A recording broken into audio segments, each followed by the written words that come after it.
Hello everyone, welcome to my channel. Please press the subscribe button and press the bell icon to get the latest video update.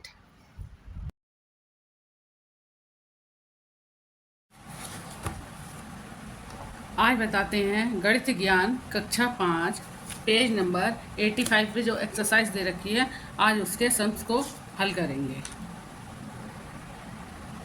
जिसमें पहला सम है, इसमें दे रखा है 5, 3, 0, 6 से बनने वाली सबसे बड़ी और सबसे छोटी संख्या बतानी है और उसमें दोनों में क्या अंतर है, दोनों का अंतर कितना है ये बताना है।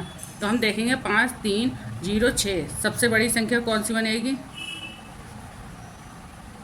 सबसे बड़ी संख्या में सबसे पहले बड़ा नंबर आएगा, यानी कि 6, फिर 5, फिर 3, फिर 0। ये 4 अंक की सबसे बड़ी संख्या है। सबसे छोटी संख्या बनाने के लिए यहाँ हम ये नहीं लिख सकते हैं 0, 3, 5, 6। 0 को हमें बीच में लेना है, यानी कि तभी वरना वो 3 नंबर का रह जाएगा। तो 3, फिर 0, फिर 5 और फिर 6। ये आई 4 अंकों की छोटी संख्या। अगर हम 0 को यहाँ ले लेते तो ये आ जाती 3 अंकों की छोटी संख्या। अब इन दोनों का अंतर देख लेते हैं कितना आया। यहाँ से यहाँ हासिल लिया 10, 10 से 6 गए, 4 बचे और यहाँ बचा 2। 2 ने 1 हासिल यहाँ से लिया, 12 हो गया और 12 में से 5 गए, 7 बचे। यहाँ पर 4 है, 4 में से 0 गया तो कितना बचा, 4 बचा। यहाँ इसने कोई हासिल नहीं दिया तो 6 में से 3 गया, 3 बचा। आंसर मिला हमें 3474। अब दूसरा है कि 10 लाख में कितना घटाएं कि इतना प्राप्त हो। तो 10 लाख पहले हम देख लेते हैं। तो यहाँ से इकाई, दहाई, सैकड़ा, हज़ार, 10,000, लाख और ये 10 लाख। इकाई, दहाई, सैकड़ा, हज़ार, 10,000, लाख, 10 लाख। 10 लाख में से कितना घटाएं, हमने कह दिया x घटाया और कितना प्राप्त हो रहा है 276,489 ये प्राप्त हो रहा है। अब ये हम क्या करेंगे, ये x को इस साइड में ले जाएंगे, ये प्लस का हो जाएगा, इसे इस साइड में ले आके माइनस कर देंगे। 1, 2, 3, 4, 5, 6। 1, 2, 3, 4, 5, 6 माइनस 276,489 बराबर कितने के आ जाएगा, x के बराबर आ जाएगा। यहाँ इसे घटा लीजिए। 1, 2, 3, 4, 5, 6, 7। 1, 2, 3, 4, 5, 6 आ गए। अब इसमें से पीछे से लिखिए 9, 8, 4, 6, 7, 2 और इसे घटाना है। 10 में से 9 गया, 1 बचा। क्योंकि 0 में से 9 नहीं जाएगा तो यहाँ से हासिल लेना शुरू करेंगे। यहाँ आ जाएगा 10, 10 में से 9 गए, 1 बचे। यहाँ पर 9 बचा क्योंकि हासिल दे चुका था। 9 में से 8 गया, 1 बचा। यहाँ पर 9 में से 4 गए, 5 बचे। यहाँ 9 में से 6 गए, 3 बचे। 9 में से 7 गए, 2 बचे और यहाँ भी 9 बचा क्योंकि इसने इसे हासिल दिया था। 9 में से 2 गए, 7 बचे। आंसर मिला हमें ये। अब यहाँ तीसरा प्रश्न है। इसमें रमन के पास 25,000 रुपये थे। हमने लिख लिया 25,000 रुपये। 25,000 रुपये थे, ठीक है। उसने एक टेलीविज़न खरीदा। कितने का खरीदा, तो टेलीविज़न है वह 9,600 का खरीदा। और उसने 11 ट्रांजिस्टर खरीदे। जो ट्रांजिस्टर हैं वो उसने कितने खरीदे हैं, 11 खरीदे हैं। तो कुछ तो उनका मूल्य रहा होगा। मान लिया हमने उनका मूल्य रहा 11 का x, तो हमने ये हो गया 11x। तो उसके पास 25,000 रुपये थे, 9,600 का उसने टेलीविज़न खरीदा। बाकी जितने पैसे बचे 11 ट्रांजिस्टर खरीदे हैं। तो सबसे पहले हम देख लेंगे उसके पास पैसे कितने बचे हैं। तो 25,000 में से हमें क्या करना होगा, 9,600 रुपये माइनस करने होंगे। ये माइनस कर दिया। 10 में से 6 गए, 4 बचे। यहाँ 4 बचा, इधर से 1 हासिल ले लिया, 14 हुआ। 14 में से 9 गए, 5 बचे और यहाँ ये आ गया। उसके पास 15,400 रुपये बचे हैं। ये 15,400 किसके बराबर होंगे, 11x के बराबर होंगे। 15,400 यहाँ पर x की वैल्यू निकालने के लिए ये इसके साथ गुणा में है, तो 15,000 के साथ ये किस में जाएगा, भाग में जाएगा। अब इसे काट देते हैं। 11 एकम 11, इसे काटेंगे। 11 एकम 11 कितना बचा, 4 बचा। 11 चौक 44 और डबल 0, यानी कि कितना आंसर मिला, 1400। यानी कि एक ट्रांजिस्टर का मूल्य कितना है, 1400 रुपये। ये इसका फोर्थ प्रश्न समझने के लिए हमें पता होना चाहिए भाजक, भाज्य, भागफल और शेषफल क्या होते हैं। देखिए, भाजक भाजक वह होता है जिससे भाग दिया जाता है। भाज्य ये होता है जिसका भाग दिया जाता है। भागफल यहाँ आता है और यहाँ सब कट के जो आता है वो होता है शेषफल। जब ये सब समझ में आ गया, इसे हमने यहाँ मान लिया है x, इसे हमने मान लिया है y और इसे मान लिया है हमने z। तीनों चीज़ें हो गई।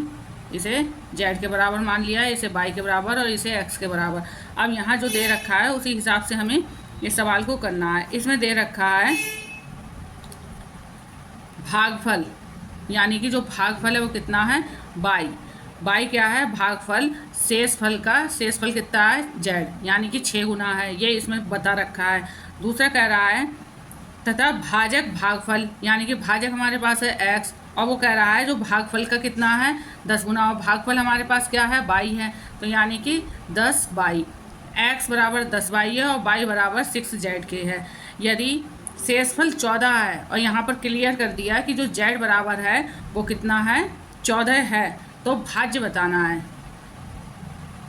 तो भाज्य बताना है। अब हमें पहला मिल गया कि y बराबर हमारे पास क्या है 6z है। हम यहाँ पर 6 से 14 की मल्टीप्लाई कर लेंगे, 14 छंग 84, यानी कि हमारे पास जो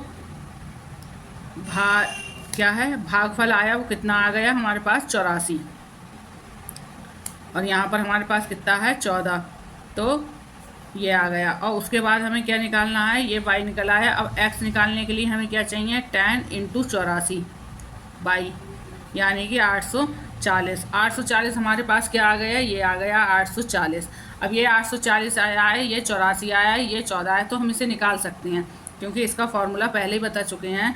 भाज्य बराबर क्या होता है भाजक गुणा भागफल, और उसमें कितना आया शेषफल, उसे जोड़ देते हैं।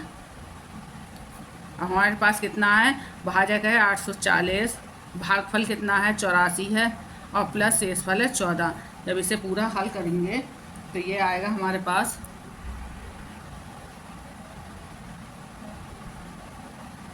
आ गया आंसर।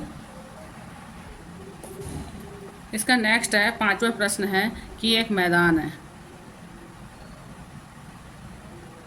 इसकी लंबाई कितनी है 176 मीटर है और चौड़ाई है 112 मीटर। फीते की वह बड़ी से बड़ी नाप बतानी है जिससे मैदान की लंबाई और चौड़ाई पूरी नापी जा सके। इस टाइप के जब माप बतानी होती है और इसमें दे रखा होता है बड़ी से बड़ी, तो पहले भी बता चुके हैं इस जगह क्या निकालना होता है मासा। तो अब हम इसका मासा निकालेंगे, तो 176 को हम अंदर लिखते हैं और 112 को बाहर। 112 एकम 112, कितना बचेगा 4 और इसमें से एक गया 6। अब हम क्या करते हैं, जो शेष आया है उसका डिवाइड हम किससे कर देंगे, जो भाजक दे रखा होगा। 64 एकम 64, घटाया कितना बचा 48। फिर हम 48 को करेंगे, फिर 64 को अंदर लिखेंगे, 48 एकम 48, कितना बचा हमारे पास 16 बचा। फिर हम करेंगे अब 48 को अंदर लिखेंगे, 16 32 16 तियाँ 48, और यहाँ पर ये पूरा कट हो गया। इसका मतलब हमारा जो आंसर आया वो कितना आया, जो वो बड़ी से बड़ी माप होगी वो कितनी होगी 16 मीटर। अब प्रश्न है हमारे पास 12 और 18 का हमें लासा भी बताना है और मासा भी बताना है। इसकी 2 विधियाँ बताई थी हमने करने की। एक तो ये है कि हम 12 को ऐसे लिखेंगे, 18 को ऐसे, 2 छंग 12, 2 नम 18, 2 तियाँ 6 और 9 नहीं जा रहा है, इसे ऐसे ही लिख देंगे। अब 3 एकम 3, 3 तियाँ 9, फिर से 3 से जाएगा 1, 3 एकम 3। ये लासा करने की विधि थी, हमने इसे बताया। लासा कितना आ जाएगा इस टाइप से हमारा 2 इंटू 2, फिर 3 इंटू 3 बराबर कितना आ जाएगा 2 दूनी 4, 4 8, 4 तियाँ 12, 12 24, 12 तियाँ 36, यानी कि लासा कितना आया 36 आया। और मासा निकालने के लिए क्या करेंगे,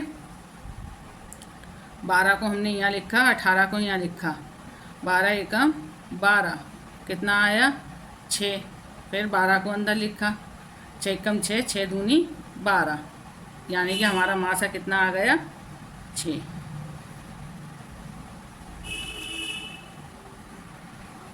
इसी प्रश्न में ये कह रहा है लासा मासा और मासा के गुणनफल, दोनों संख्याओं के गुणनफल में क्या संबंध है। तो इसमें जो होता है पहली संख्या, इसमें संबंध होता है पहली संख्या गुणा दूसरी संख्या बराबर किसकी होती है, मासा इंटू लासा। इसमें से हम कुछ भी निकाल सकते हैं। अगर हमें पहली संख्या पूछी है, दूसरी संख्या दे रखी है और ये दोनों दे रखे हैं तो निकाल सकते हैं, या इनमें से कुछ पूछ रखा है और ये दोनों दे रखी हैं और इनमें से एक दे रखा है तो हम निकाल सकते हैं। इनका संबंध ये होगा, पहली संख्या गुणा दूसरी संख्या बराबर मासा गुणा लासा।